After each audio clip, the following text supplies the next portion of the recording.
What's going on, all my fellow managers in the Asgardian League of Fantasy? It's your commish, Olive Juice 88, coming to you with your Week 5 recap. We've got, scores, um, back to the model from last year. We got Rookie of the Year candidates, some injuries to check up on, some overall stats for the year, and a preview for the coming games on Sunday. Or this weekend, I guess, as the Chiefs have already smacked the Broncos, and we've got some points already on the board. So, all that being said, I'm gonna go ahead and get into our scores from last week. We had Brian Smith, my old brother, in the battle of sibling rivalry. He took me out, not even close, 62 points. I'm going to give Defensive Player of the Week honors to Ernest Jones with 31 points. He had 15 total tackles. So many solos, so many assists. Got him to 15 total. Wild, just insane. In our second matchup, we had Brad taking out the other Brian Carden. About 80 points, also not even close. None of these games were close except for the final game. All these were pretty much blowouts. Battle of the Joshes in game number 3. Russell takes out Jansen by 57 points, either 57 or 51. My handwriting is a little sloppy, and the 5 and the 1 are kind of touching. Kind of looks like 57. I think it's supposed to be 51. So, but either way, it's a blowout. Wasn't even close. Fourth matchup, battle of the salaries. Eric takes out Murphy by 47 points. Offensive MVP going to Jamar Chase, 54.2 points.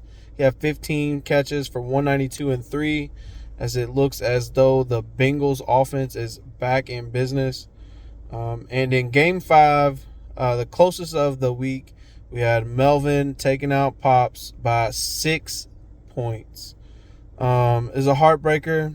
I am going to have to go ahead and give Zach Moss the bench player of the week honors, as he reeled off 36.5 points, posting his 195 total yards and 2 total touchdowns on my Tennessee Titans, whose run defense is usually pretty good, but Zach Moss said, nay, I'm going to run all over you. Jonathan Taylor is going to take a little bit to ramp up, and I'm going to show him that I can handle this in the meantime. So, yeah, it was tough. Moving on, we got Rookie of the Year candidates. I do, as far as offensive guys go, I do look at how many times they were started during the season.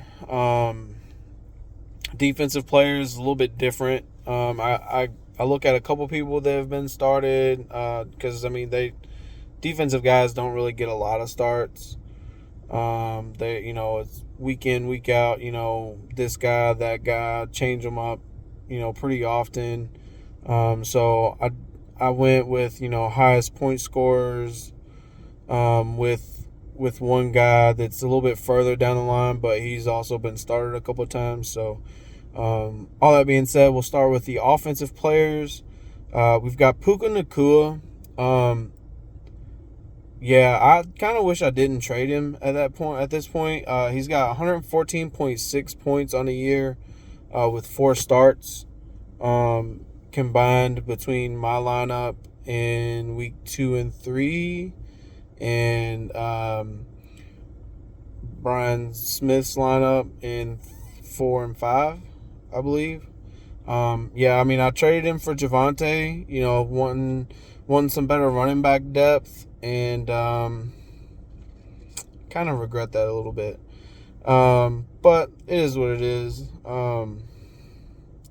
Live and learn. So, Our second candidate is one of my favorites, mainly because he has started all 5 games for me, and he's got 81 points on the year. That is Bijan Robinson, the 101 in this year's rookie draft. He's had a couple of down weeks, and hopefully he'll get back up. Next, we've got Sam Laporta with 74.9 points and 5 starts over the year. And on the defensive side of the ball, we've got Devin Witherspoon with 82 points. He is on a taxi squad. Brian Branch, 76 points. He was just picked up off of waivers. And Will Anderson with 54 points, and he has actually made 2 starts for Brad. Injuries to look out for, we've got Justin Jefferson, Devon Achane, both hit IR, injured reserve this week. James Conner, he's hit injured reserve this week. Anthony Richardson hit injured reserve this week. So they're all going to be out at least 4 weeks. At least 4 weeks. So make sure you guys keep a lookout for when they're, in and out, when their window gets activated to return and all that good stuff. Couple of stats so far this year. Sorry, I'm looking the other way just because I'm waiting for little Miss Aaliyah to get out of school. I'm quite far back in the line, so I'm trying to run through this real quick. We've got most points, Eric Bray, 822.08 points. Least points, Brian Carden with 564.1 points. The most points against, Brian Smith, 821.88 points. Least points against, Josh Jansen at 650.08 points. The most efficient manager, if you take their maximum points for their points for divided by their maximum points for, we've got Eric running 86% efficiency and Brian Carden running 65% efficient for the least efficient manager. We've got a new record for win streak. That's Melvin at 10. He's going to look to run that up as much as he can, as he does want to catch up to Matt Murphy's best start, which is 9-0 back in our inaugural season. The longest losing streak so far is old Papa Bear. Closing out the season last year with 7 straight losses and starting this year with 2 straight losses, putting that losing streak at 9.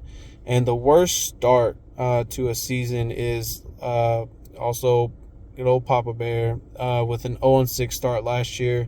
Now, nobody's going to take that from him. That is one, benchmark he can hold near and dear to his heart, at least for another season. And he'll go from there, look to improve, and hopefully somebody will take that from him one day. Last thing I got for you guys is the Week 6 preview. We've got another Battle of the Joshes this week as myself, taking on Josh Jansen. We're both 2-3, and I'm currently favored in that matchup with the projections. We've got Brad taking on Brian Smith. They are both 2-3, and Brian Smith is favored in that matchup. The other Brian, Mr. Carden, taking on Eric Bray. Eric Bray is favored in that matchup. Brian Carden is 2-3, and Eric is 4-1. We've got 3-2 Matt Murphy taking on 5-0 Melvin. Melvin's favored in the projections. Percentage-wise, it is a 50-50 coin flip game. I don't know why it took me a minute to come up with the word game, but it happens. Melvin is favored by less than 1 point in the projections. So that'll be one to watch. Murphy just got Cup back. He just got Kamara back a couple weeks ago. So he's looking to make a push and contend for the playoffs. Maybe he'll even take out Melvin. It'll be pretty interesting if it's Murphy that stops Melvin from catching up to his 9-0 best start benchmark record. And then in the final game, we've got Josh Russell at 2-3 taking on Pops at 1-4, and Russell is favored in that matchup. All that being said, I know I kind of rushed through everything. It looks like the kids are getting out of school here, and I'm right on time, to be honest, because I wanted to get this done and over with before this line started to move. So, all that being said, I want to wish you all luck over the weekend. If you're out there on the sports books, make sure you're being responsible and not getting too crazy. So, all that being said, good luck to you all, and have a good weekend. And I'll see you next week with the Week 6 recap.